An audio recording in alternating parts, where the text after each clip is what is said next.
kita akan belajar firman Tuhan bersama-sama yang saya beri judul berjuang meraih mimpi. Berjuang meraih mimpi. Saya ambil dari Kejadian 42 ayat yang ke-6.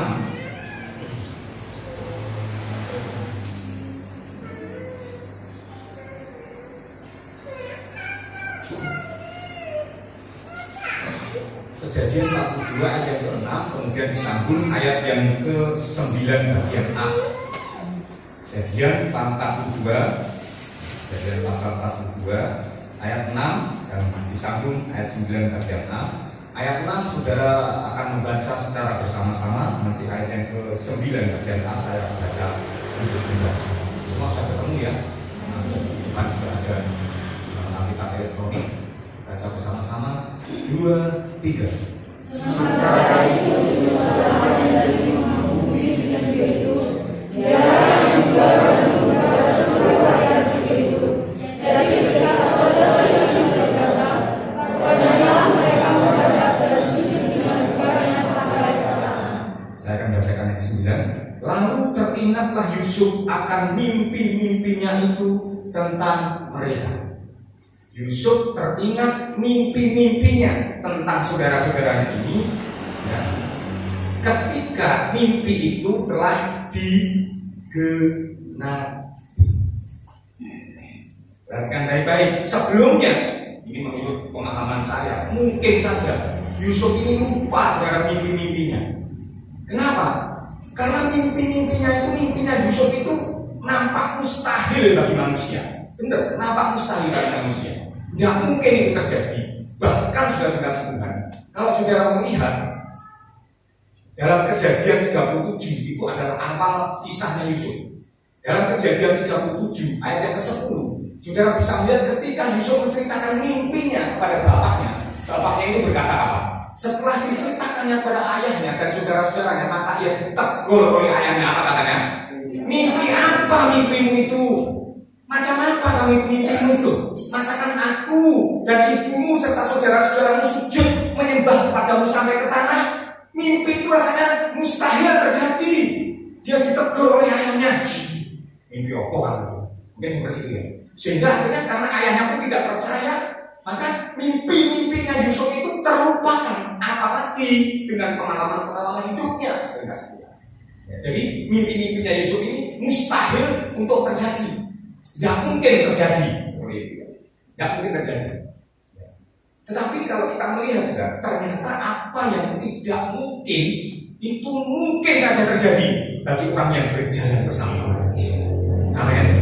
Kalau kita berjalan bersama-sama dengan Tuhan, itu mungkin saja ada mimpi-mimpi kita itu rasanya mustahil untuk terlaksana dalam kehidupan kita. Ada satu keribuan kita yang mungkin mustahil untuk terjadi dalam kehidupan kita. Tetapi selama kita berjalan bersama-sama dengan Tuhan, sebagaimana Yusuf, maka Yusuf satu waktunya nanti Tuhan menggenapi mimpinya itu terjadi. Sehingga ketika mimpinya itu terjadi, Yusuf teringat bahwa aku pernah bermimpi tentang ini.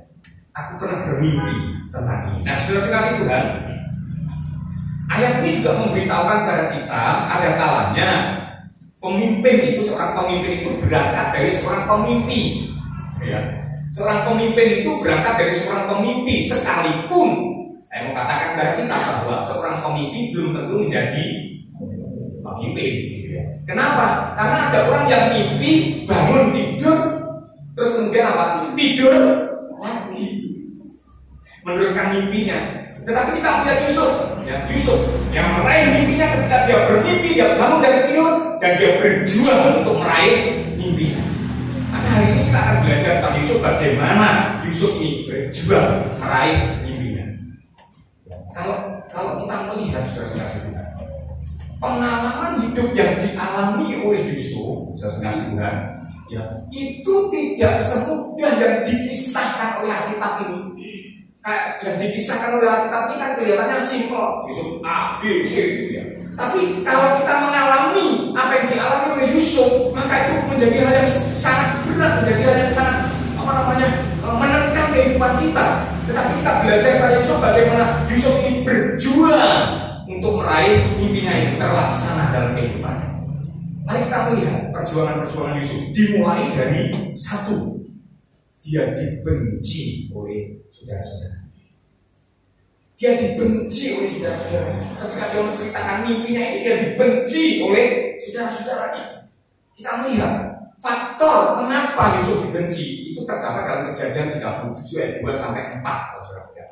Mengapa Yusuf ini dibenci oleh saudara-saudara? Faktor pertama adalah karena Yusuf ini mengatakan kebenaran. Apa kebenarannya? Saudara-saudaranya itu jahat. Ayat kedua. Dan Yusuf menyampaikan kepada ayahnya kabar tentang kejahatan saudara-saudara. Saudara-saudaranya itu jahat. Sehingga ketika Yusuf menyampaikan kebenaran ini kepada ayahnya, maka Yusuf dibenci oleh saudara-saudaranya. Iman saudara Tuhan tak terelakkan. Ketika kita itu mengatakan kebenaran, ya, mungkin saja bahkan kita tidak bisa mengatakan kebenaran tanpa menelanjangi kejahatan, tanpa menyingkapkan kesalahan. Jadi kita ini tidak bisa mengatakan kebenaran tanpa kita menunjukkan sesuatu yang salah. Ini loh, ini benar. Ketika kita mengatakan ini benar, maka pasti ada yang salah. Ini salah. Jadi kebenaran yang kita kemukakan, kebenaran yang kita nyatakan itu harus ya tak terelakkan. Itu menyatakan kesalahan, menyatakan kejahatan, menyingkapkan, menelanjangi kejahatan. Itu mau tidak mau. Maka Rasul Paulus pernah mengalami hal ini. Seringkali saya sampaikan tadi, ya, dia dibenci oleh jemaat Galatia karena dia apa? Menyatakan kebenaran. Dalam Galatia pasal yang keempat ayat 16, ketika Rasul Paulus mengatakan kebenaran, maka dia dibenci bahkan menjadi musuh, ya, jemaat Galatia.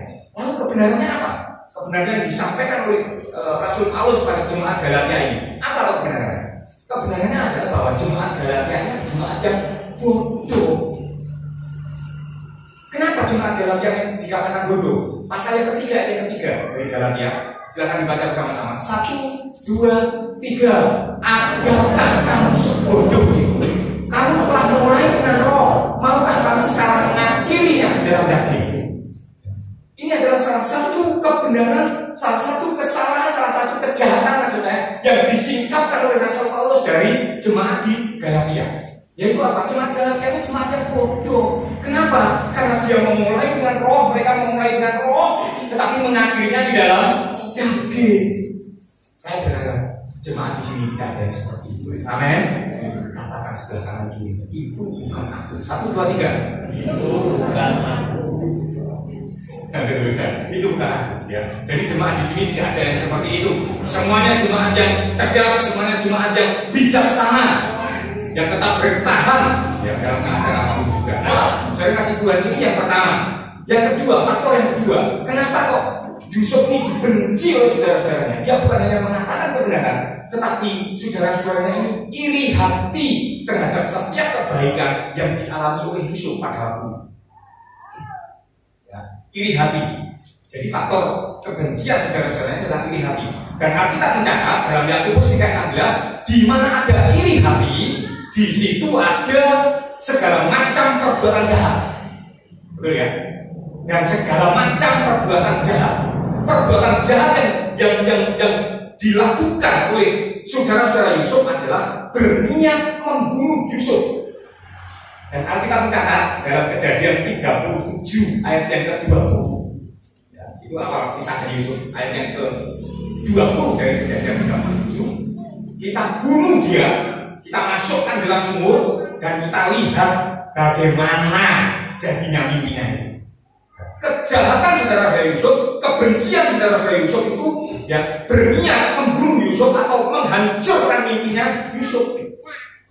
Kita lihat bagaimana mimpinya nanti. Mimpinya Yusuf itu bagaimana? Ayo kita bunuh dia, kita masukkan dalam sumur. Kita lihat bagaimana mimpinya. Jadi kebencian saudara-saudaranya Yusuf itu sebenarnya adalah tujuannya untuk menghancurkan mimpi-mimpinya Yusuf, tetapi tanpa sadar. Sekali lagi, tanpa sadar, kejahatan atau kebencian saudara-saudaranya Yusuf ini justru mengantarkan Yusuf kepada kenyataan mimpinya. Sekarang perhatikan, kejahatan saudara-saudaranya Yusuf ini tanpa disadari itu justru mendekatkan Yusuf pada kenyataan mimpinya. Nah, sekarang Yusuf memulai babak yang kedua dalam perjuangannya untuk meraih mimpinya. Apa itu? Difitnah istri Potifar. Yang pertama, perjuangan yang harus dihadapi adalah kebencian saudara-saudaranya. Yang kedua adalah fitnahan istri Potifar. Itu perjuangan yang kedua yang dihadapi oleh Yusuf dalam meraih mimpinya. Apa faktornya? Kalau saudara bisa melihat dalam Kejadian 39 ya, kalau tidak salah 39, saudara bisa membaca. Nah, apa faktornya? Kenapa kok Yusuf ini difitnah? Faktornya adalah Yusuf ini tidak mau diajak berbuat dosa. Yusuf ini tidak mau kompromi dengan dosa. Saya mau katakan pada saudara, saya jujur pada saudara, dosa itu enak. Benar nggak? Sampai Roma Irama itu ngarang lagu apa? Yang enak-enak itu kenapa kok dilarang? Karena dosa itu enak, dosa itu nikmat. Tetapi sebagaimana Alkitab mencatat, ujungnya menuju maut. Jadi mari kita belajar bersama-sama. Karena Yusuf ini tidak mau diajak berbuat dosa, meskipun itu enak, meskipun itu nikmat, meskipun itu indah, ya, Yusuf tidak mau berbuat dosa itu. Maka dia difitnah. 1 Petrus pasal yang keempat ayat yang keempat. Silakan dibaca bersama-sama. 1 Petrus 4 ayat yang keempat. Saya akan membacakan dalam ayat Alkitab terjemahan ayat Alkitab yang terbuka. Silakan saudara baca dulu dalam terjemahan baru 1, 2, 3. Sebab itu mereka heran bahwa orang tidak dulu mencukupkan diri bersama-sama mereka di dalam perjuangan bersama-sama dan mereka memfitnah kamu. Ya, karena mereka tidak heran ketika kita ini berhenti berbuat dosa, dan ketika mereka mulai mempengaruhi kita di dalam dosa dan tidak berhasil, maka mereka memfitnah kamu. Dalam terjemahan ayat Alkitab yang terbuka seperti ini. Sekarang mereka sangat heran ketika mendapati bahwa kamu tidak lagi ikut dalam kegiatan kebejatan liar yang mereka lakukan. Karena itu, karena kita tidak mau ikut lagi tadi, karena kita sudah tidak mau terlibat lagi di dalam dosa atau kebejatan liar yang mereka lakukan itu, maka mereka memfitnah kamu. Jadi ketika faktornya adalah kita tidak mau berbuat dosa. Ketika kita tidak berbuat dosa, kita tidak mau, maka akhirnya orang itu memfitnah kita.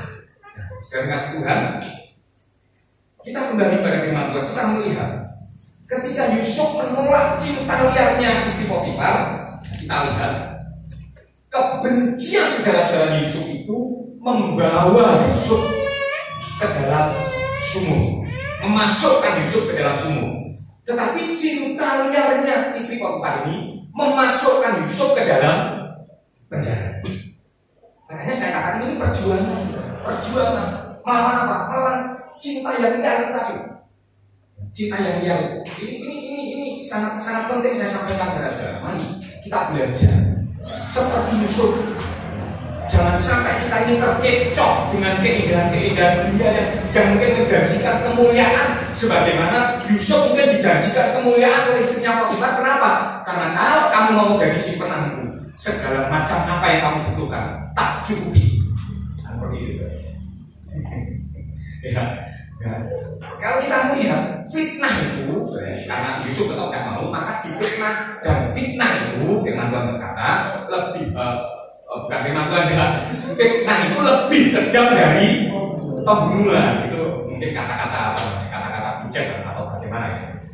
Fitnah itu lebih kejam daripada pembunuhan. Kenapa? Karena memang fitnah itu menyebabkan orang yang difitnah itu menderita. Kalau boleh didefinisikan, fitnah itu ya, kalau menurut definisi saya, pengertian saya sendiri, fitnah itu sebenarnya harus membayar harga dari apa yang tidak kita nikmati. Orang Jawa berkata, orang melu mangan mongkone, tapi kena pulute, getahnya. Kira-kira seperti itu. Kita tidak melakukan apapun, tiba-tiba dikatakan, wah itu Pak David ini. Nah itu namanya fitnah. Nah, ada satu kebohongan di dalam.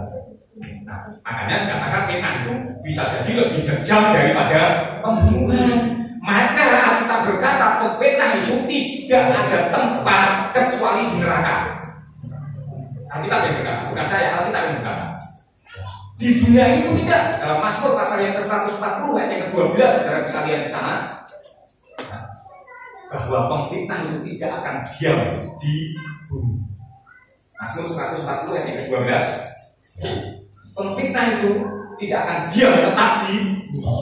Kemudian pemfitnah juga kalau tidak diam di bumi, berarti kan hanya dua tempat lagi. Mana itu? Surga dan neraka, betul ya?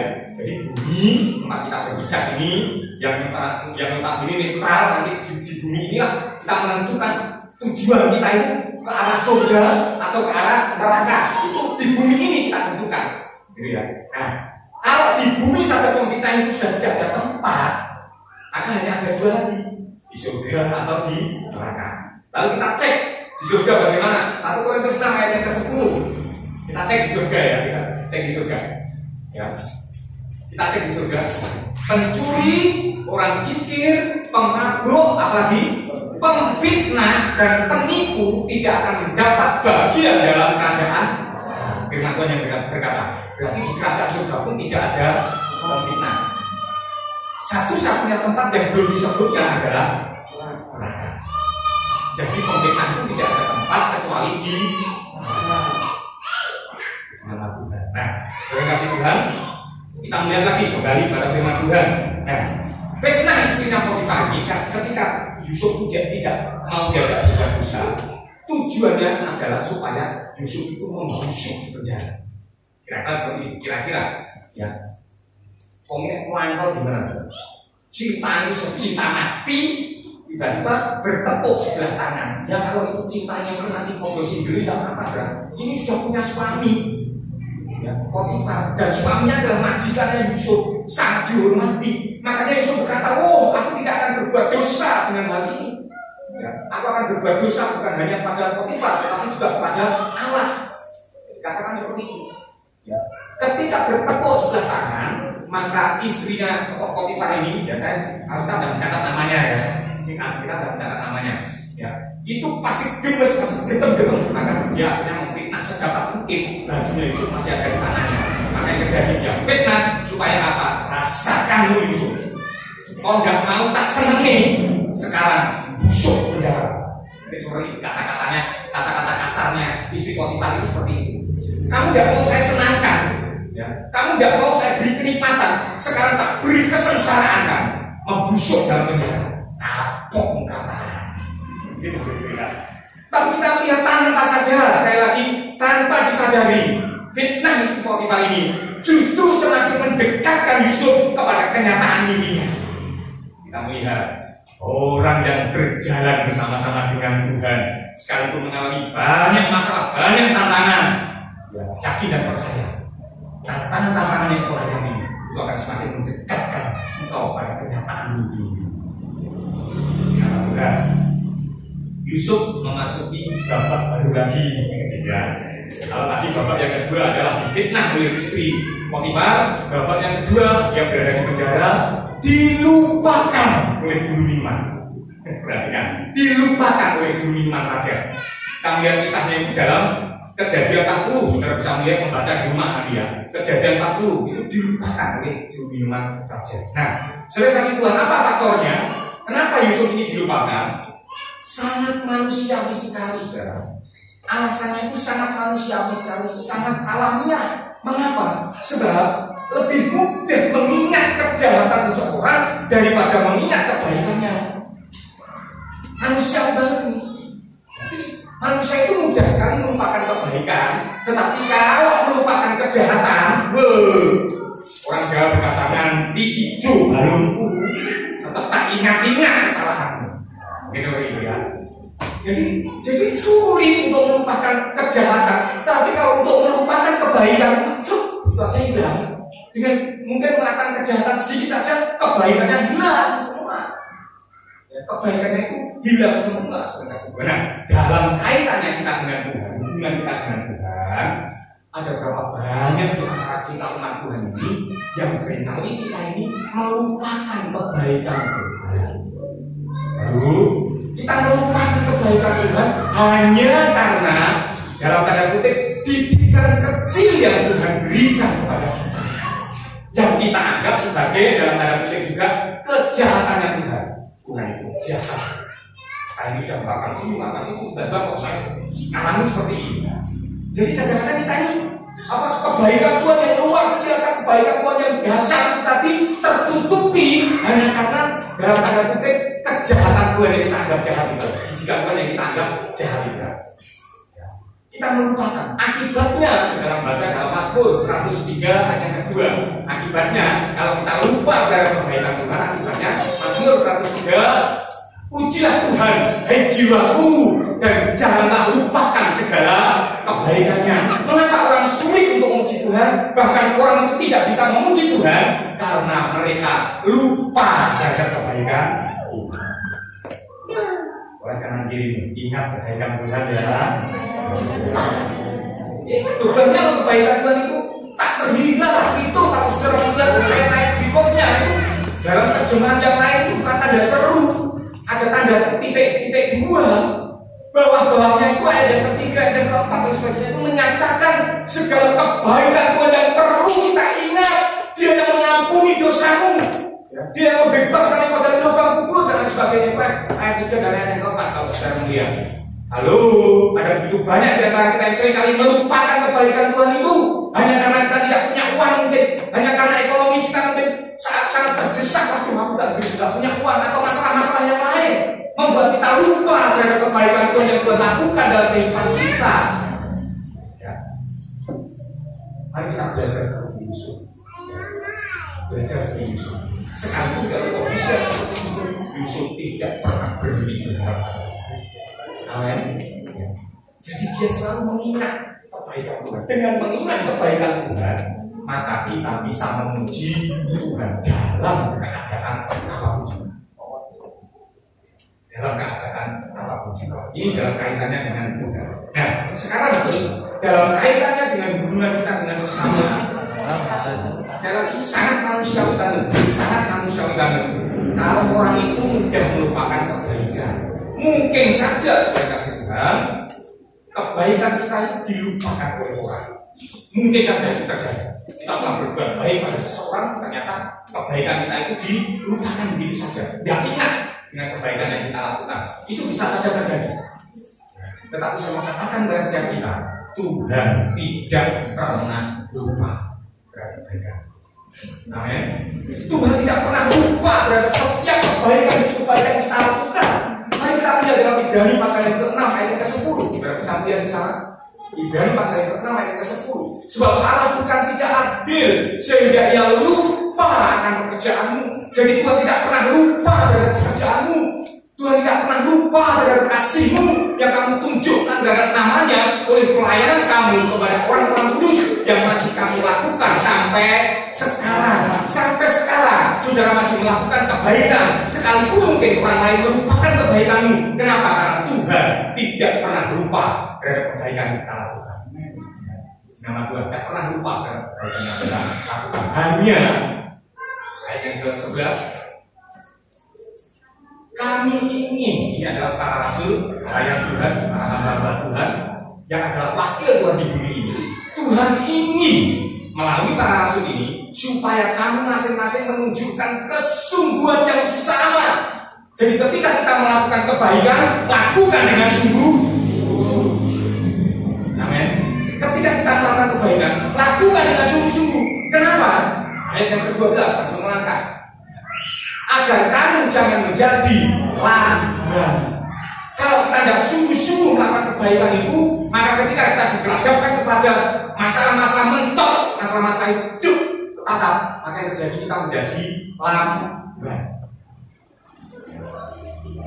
Maka sudah saya kasih Tuhan, kita kembali kepada firman Tuhan. Yusuf itu ternyata tidak dilupakan sepenuhnya. Benar, tidak dilupakan sepenuhnya. Yusuf ini hanya diingat pada waktunya. Tuhan punya waktu untuk mengingat kebaikan yang kita lakukan. Tuhan punya waktu untuk mengingat kebaikan yang kita lakukan. Kapan? Tepat pada waktunya. Kalau kita lihat, ya, Yusuf itu diingat ketika Firaun bermimpi. Akhirnya Yusuf jadi mantu bumi seperti yang di depan kita baca tadi. yang menjadi Perdana Menteri di Mesir dan menjadi kenyataan ini. Saya teringat ada tokoh lagi dalam Alkitab yang kayaknya itu kebaikannya dilupakan. Mordekai ini adalah pamannya Esther. Esther sudah menjadi ratu pada waktu itu. Ketika dia duduk di pintu gerbang, dia mendengar ada usah-usuk, ada persekongkolan antara, kalau tidak salah, Bigtan dan TS ya, kalau tidak salah. Itu adalah kedua ajudan raja yang ingin membunuh Ahasveros. Jadi mereka sekongkol untuk membunuh raja Ahasveros. Maka Mordekai ini menyampaikan kepada Esther dan Esther menyampaikan kepada Ahasveros atas nama Mordekai. Kemudian diselidiki, setelah diselidiki ternyata benar. Maka yang terjadi Bigtan dan TS itu tadi, kedua pengkhianat itu tadi akhirnya disulahkan, digantung. Tetapi Alkitab mencatat dalam kitab Esther, saudara, kalau tidak salah ayat yang ketiga, pasal yang ketiga kalau tidak salah. Esther pasal yang ketiga, coba lihat ayat yang 1. Esther pasal yang ketiga ayat 1. Sesudah peristiwa-peristiwa ini, peristiwa apa yang dimaksud? Kebaikan yang dilakukan oleh Mordekai yang menyelamatkan nyawa Ahasveros tadi, maka Haman bin Hamedata orang Agag itu dikaruniakan apa? Kebesaran. Yang dikaruniakan kebesarannya apa? Musuhnya. Jadi kan tidak kita sama Tuhan kira-kira. Aku yang melakukan kebaikan, wis tak selamat nih kamu itu. Nah kok malah sing diangkat malah sing gak gitu. Sing mantel hatiku, sing ngandang hatiku malah seperti itu. Jangan lupa ya, Tuhan punya waktu ya untuk mengingat kebaikanmu. Tuhan punya waktu. Sehingga kalau tidak salah itu pasal berapa ya? Selanjutnya itu ketika benar-benar orang Yahudi itu benar-benar diambang kematian karena dia diancam oleh Hamedata. Haman bin Hamedata itu tadi diancam mau dibunuh. Maka yang terjadi pada saat seperti itulah, kalau tidak salah pasal 7 atau pasal berapa ya? Pasal 6. Itu si Ahasveros, Raja Ahasveros ini tidak bisa tidur semalaman. Siapa yang tidak bisa membuat tidur? Tuhan. Sehingga akhirnya bawa ini buku sejarah, buku catatanku, tolong dibawa. Ketika dicatat, dia lihat, loh, ini ada Mordekai sudah menyelamatkan aku. Dikaruniakan apa dia? Belum dikaruniakan apa-apa. Nah, besok pagi saya kasih. Padahal besok pagi itu dengan waktu yang sama, dengan waktu yang sama, Haman bin Hamedata itu akan membunuh orang Yahudi, memohonkan nyawa orang Yahudi itu pada raja. Jadi Tuhan punya waktu yang tepat. Sekali lagi punya waktu yang tepat untuk mengingat kebaikan.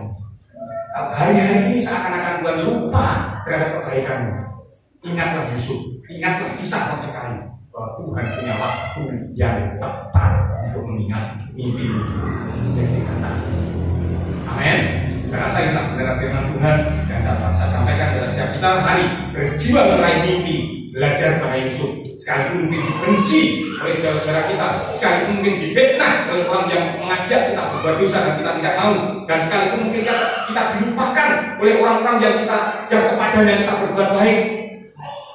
Ingat baik-baik, Tuhan punya waktu tersendiri untuk mengingat kebaikan. Dengan kita butuhkan balas itu.